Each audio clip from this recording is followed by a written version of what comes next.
36岁艺人陈意涵去年嫁给导演男友许富祥，今年大年初5、9日，剖腹生下前世情人小初。昨天14日，西洋情人节，众人好奇陈意涵怎么过，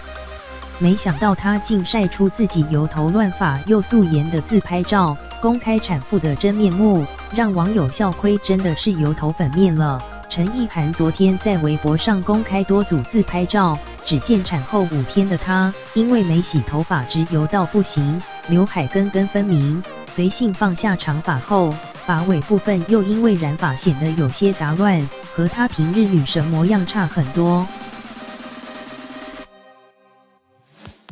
唯一不变的是，经常晒素颜照的大发，肤质依旧亮丽有光泽。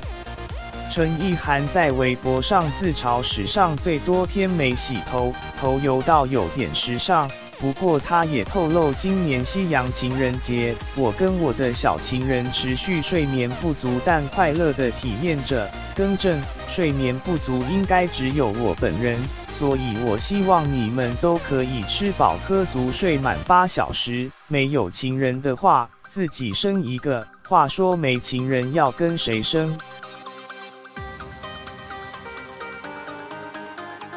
不少网友看到陈意涵的产后真面目，直呼真的是油头粉面了，是我见过素颜最美的。我终于明白头油根本不是问题，真正的美貌是不会被任何外部因素影响的。